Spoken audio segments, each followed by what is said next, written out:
Most people going through airport security are worried about their liquids bag, their laptop, their shoes. Nobody is thinking about their phone. And that is exactly the problem. Because TSA agents are checking phones at security checkpoints right now, and most travelers have no idea it is happening. Not just at international borders, domestically too. And here is the part that stops people cold when they find out. They are not just looking at what is on your phone. They know exactly where to look for what you tried to delete. There are 7 specific things sitting on most people's phones right now that can turn a routine security check into a secondary screening, and some of them will genuinely surprise you. This is the one that catches people completely off guard, especially if you live somewhere. Marijuana is fully legal. If you have a cannabis delivery app on your home screen, you have just handed TSA a federal red flag. Not a state flag, a federal one. See, TSA operates under federal jurisdiction. At that checkpoint, it does not matter what your state law says. That weed maps icon, that is probable cause in a logo. It does not matter if you have never purchased anything through it. It does not matter if it was a free download. The moment an agent sees it, the conversation changes completely. Delete it before you fly. Reinstall it when you land. It takes 30 seconds, and it is not worth the alternative. This is the one I told you to wait for, and here is why. You have already been careful. You went through your photos, deleted anything sensitive, cleaned everything up. You feel good about it. Here is the twist. Your phone keeps deleted photos for 30 days before they are actually gone. TSA agents know this. They know exactly where to look. Whatever you deleted last week thinking it was gone, it is sitting in your recently deleted folder right now with a timestamp on it.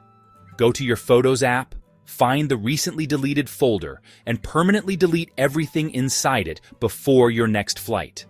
Not just delete, permanently delete. There is a difference, and that difference is the entire point. This one specifically catches responsible travelers off guard, and I want to be clear that doing this is genuinely smart at home. You photographed your prescription label. For insurance reasons, for refills, for emergencies. That is the right move in your normal life. But at an international checkpoint, a photo of a prescription raises an immediate question. Does what is in your bag match what is on that label? Are the quantities right? Is this medication even legal in your destination country? You did nothing wrong, but you have just made yourself the most interesting person in that line. The safer move is to carry a printed medication list prepared by your doctor or pharmacist official, formatted and designed for exactly this kind of travel scenario. A screenshot of a pill bottle label is not that. A VPN is completely legal. Millions of people use them for privacy. Nothing sinister about it. But here is how it reads at a security checkpoint. A VPN app tells an agent that someone on this device has been actively working to hide their internet activity. Combine that with anything else on this list, and what was a routine check becomes a conversation you did not plan to have. It is not personal. It is pattern recognition. If you use a VPN for work or privacy, consider moving it off your home screen before you travel, buried in a folder, not front and center. Invisible is always better than having to explain it to someone who has already made an assumption about why it is there. Ever notice how tempting it is to grab a quick photo of the runway, the gate area, T-hat interesting piece of security equipment you have never seen before? Here is the problem. Photos taken near restricted zones, even from the public side of the checkpoint, can be flagged as surveillance material. You thought you were taking a travel memory. The algorithm scanning your camera roll does not know that. And here is the part most people never consider. You do not need recent photos for this to be a problem. Old airport photos from a previous trip, a video you shot while waiting at the gate 2 years ago. They are all still sitting in your library right now. Do a quick scroll before your next flight and remove anything that could look like you were documenting a secure area, because context does not always survive a checkpoint. Hold on. You know that app on your phone that looks like a calculator? The one that is actually a secret photo storage vault? TSA agents are trained to spot it. They have seen every version. Calculator Plus, Private Photo Vault, Secret Keeper. Every single one. The moment one of those shows up on your screen, the assumption is not innocent. And the more you try to explain it, the worse it looks. This last one surprises people every single time. Carrying more than $10,000 in cash across an international border requires a declaration. That is the law. But here is what most people do not know. If an agent glances at your banking app and sees a balance that raises questions, or notices a large recent transfer that is now part of the conversation too, you are not in trouble. But you are suddenly in a discussion you were not planning to have at 6 in the morning before an international flight. Before you travel, check your financial apps. If your current balance or recent activity could raise questions, log out of the app entirely so it requires a password to open rather than sitting visible on your screen. It is a 30-second step that closes a door most people do not even know is open. TSA seized over 4 million items last year. Most of it wasn't weapons. It was stuff travelers just like you packed without thinking. Shampoo, cologne, things you've carried for years. And in 2026, they're enforcing this harder than ever. I'm going to show you exactly what's getting pulled from your bag. And item number 7 is going to genuinely surprise you.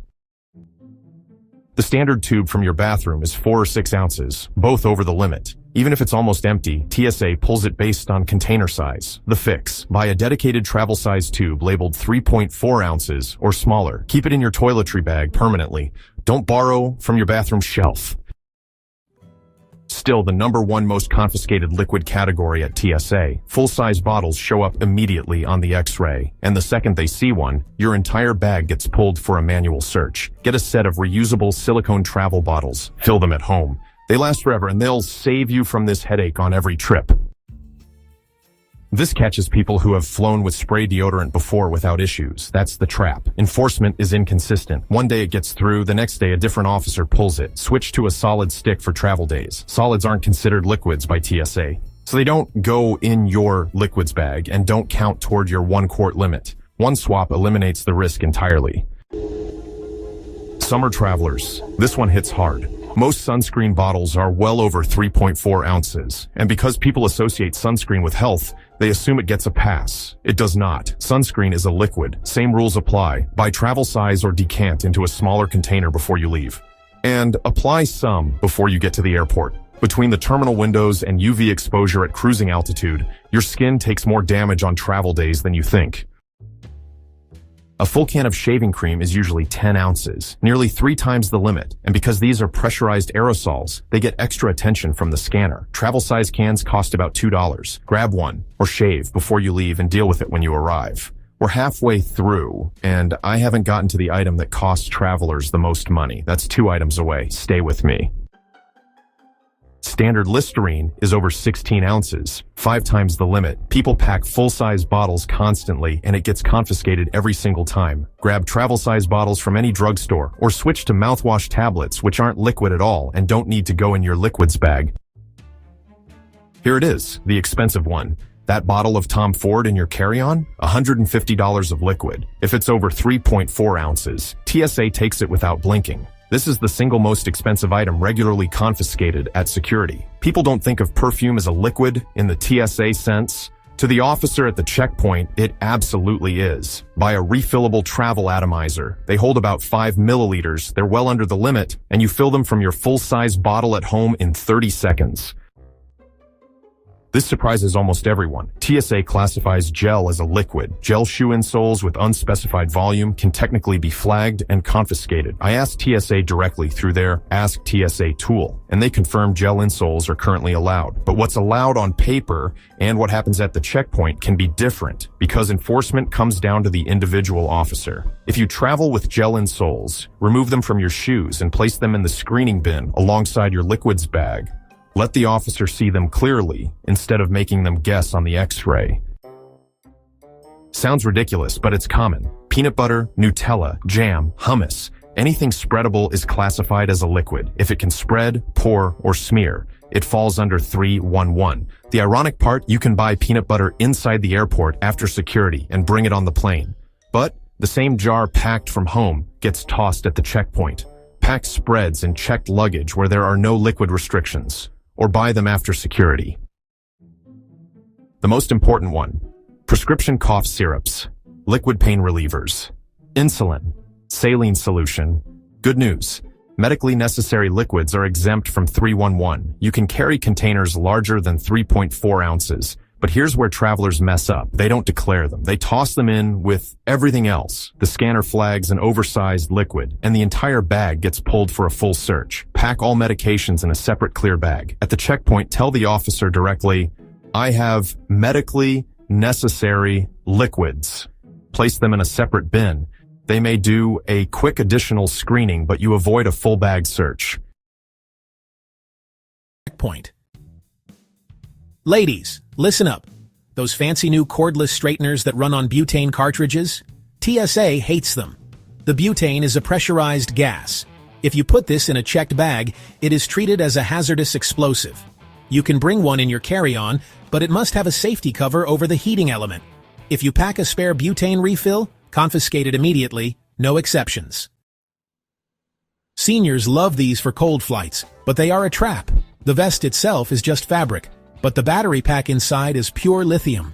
I see people fold the vest and check it, forgetting the battery is still zipped in the pocket.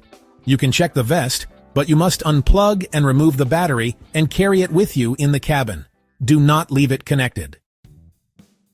So, if you bought a suitcase with a built-in charger or GPS tracker, you really need to be careful. If that battery doesn't pop out, then, well, that bag is not flying. Airlines are stricter than ever about non-removable batteries in 2026. You must be able to eject the battery with just one finger. And if you're forced to gate check your carry-on, you have to rip that battery out before handing it over. If it's stuck, the bag stays behind.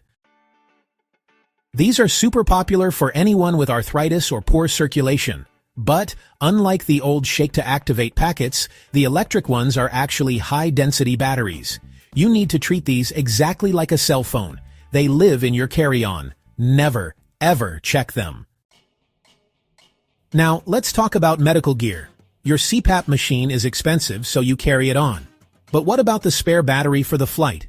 Spare medical batteries often exceed the normal size limits. You are allowed to bring them, but they must be in your carry-on and protected from short-circuiting. Use electrical tape over the terminals or keep them in their original box. Never check a loose medical battery. If you use old-school zinc air batteries with the sticker tabs, you can pack those anywhere. But the new rechargeable hearing aid cases? Those have lithium batteries inside the charging case itself. The hearing aids are in your ears, but the charger case must go in your carry-on, not your checked luggage. This is critical. You cannot check a battery-powered POC.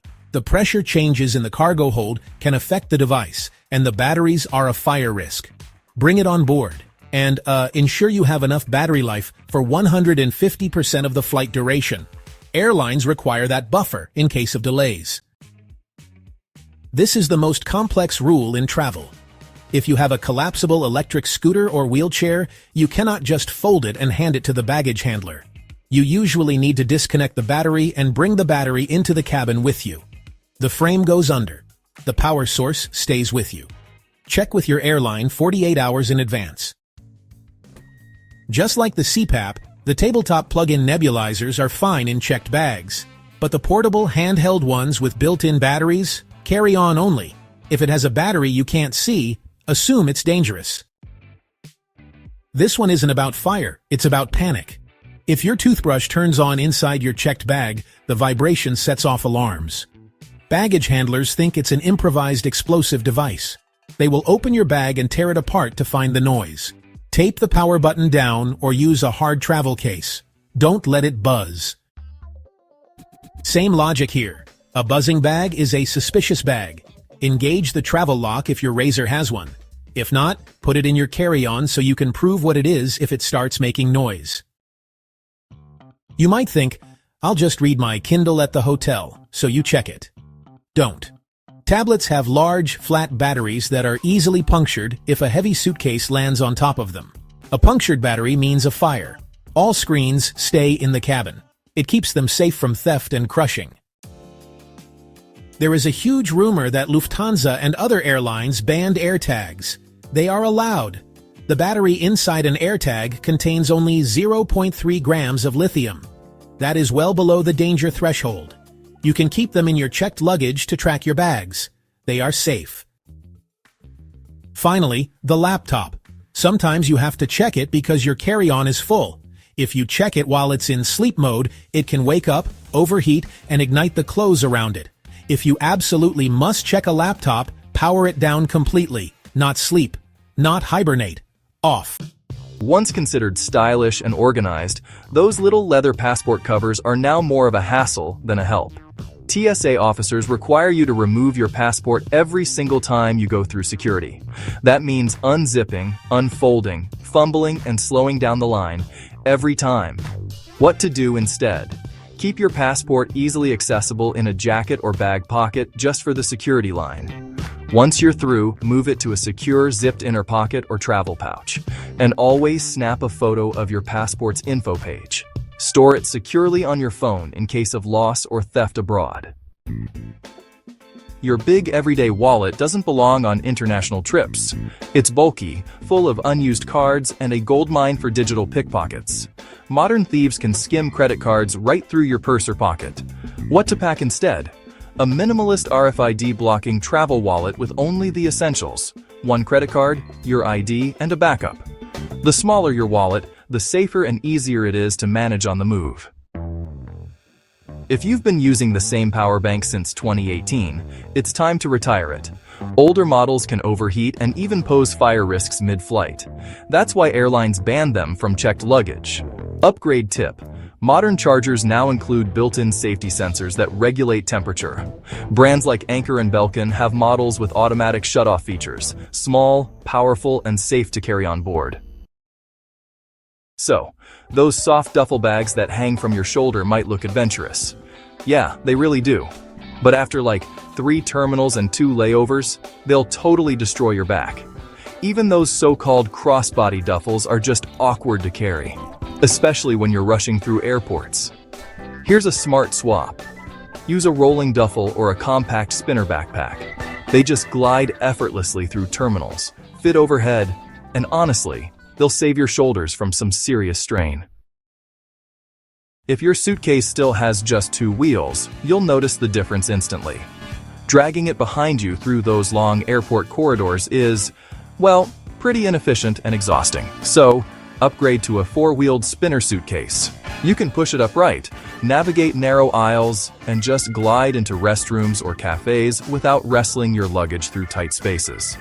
It's honestly one of those upgrades you'll never regret. Big, bulky toiletry kits are a nightmare for modern travelers. They take up like half your suitcase and make you pack way more than you actually need. The smarter move? Use modular pouches or stackable travel kits. Just separate your liquids, skincare, and grooming tools into smaller sections that fit right inside your carry-on. It's lighter, more flexible, and, hey, TSA loves it.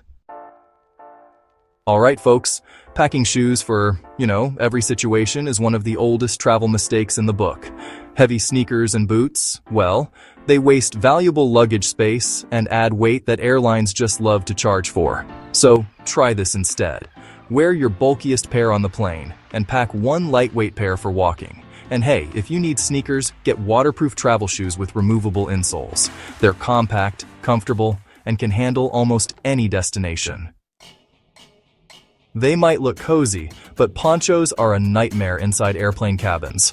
They snag on armrests, fall into neighboring seats, and make bathroom breaks way too complicated. A better choice? A fitted sweater or travel wrap that keeps you warm without getting tangled. Cashmere or merino wool is ideal. Soft, breathable, and never bulky.